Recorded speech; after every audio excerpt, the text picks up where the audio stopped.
Thinking about using your super to invest in property? It's a powerful strategy that's growing in popularity among Australians with the potential for long-term wealth growth, rental income and tax benefits. But here's the catch. SMSF property investment comes with strict rules, compliance obligations and risks that could cost you thousands if you're not careful. So I've structured today's video into 5 clear sections to make it easy to follow. Section 1. Who can invest in property through an SMSF? Section 2. How does the process work? Section 3.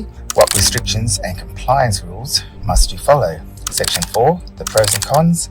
Is it actually worth it? And finally, make sure you stay until the end because I'll be sharing Section 5. The most common mistakes SMSF property investors make and how you can avoid them. If you're new here, welcome. My name is LLOYD, author of Positively Geared, the official #1 best-selling property investment book of the past decade in Australia. After 23 years in property investment, I'm expanding my educational role in the industry to YouTube to help you make informed, smart decisions to grow your wealth. So if that sounds good to you, make sure you hit like and subscribe so you don't miss out on future videos. Let's get into it.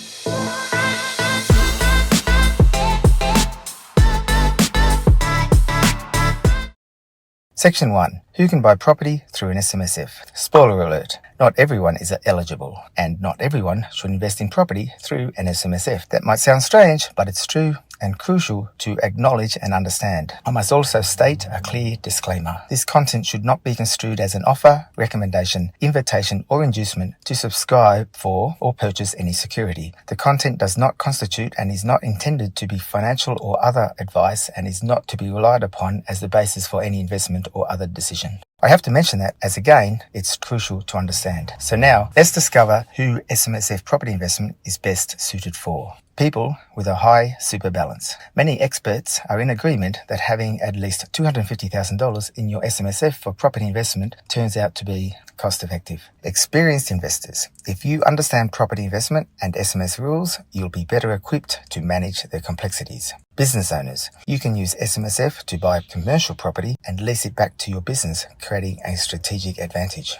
Who should reconsider? If your super balance is below $250,000, the costs of running an SMSF could outweigh the benefits. If you want quick access to cash, remember that SMSF rental income stays locked in the fund until retirement. If you're not willing to manage compliance and admin, SMSF property isn't a set and forget strategy. It requires ongoing work. Which brings us to Section 2.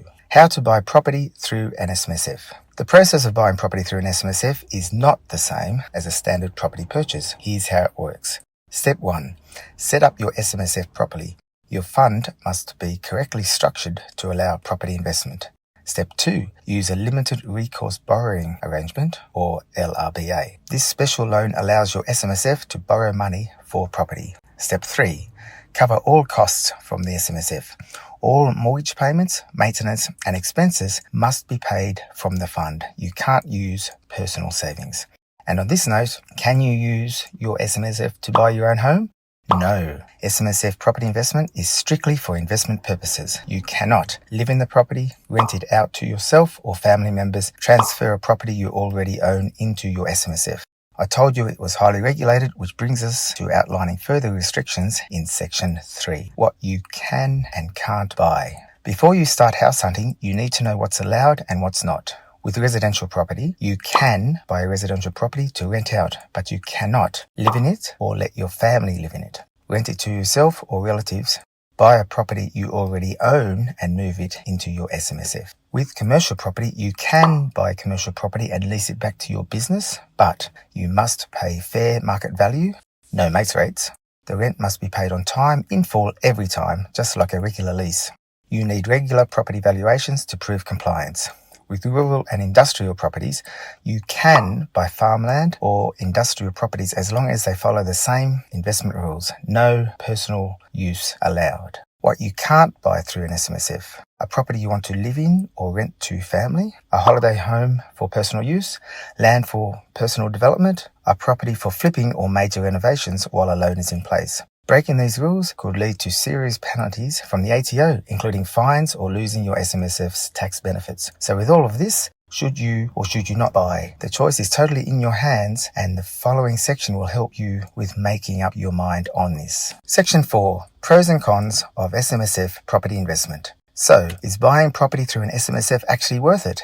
Let's weigh the benefits against the drawbacks. Advantages. Tax benefits. Rental income is taxed at just 15%, and in pension phase, it's tax-free. Capital gains tax is also reduced if you hold the property for more than 12 months. Leasing to your business. Secure long-term business premises while paying rent back into your own super fund. Wealth growth. Rental income and capital appreciation help grow your retirement savings. Asset protection. SMSF assets are protected from creditors in case of personal financial troubles. Disadvantages. Limited access to funds. Rental income stays in the SMSF until retirement. Higher costs. SMSF property loans are more expensive than standard investment loans. Cash flow risks.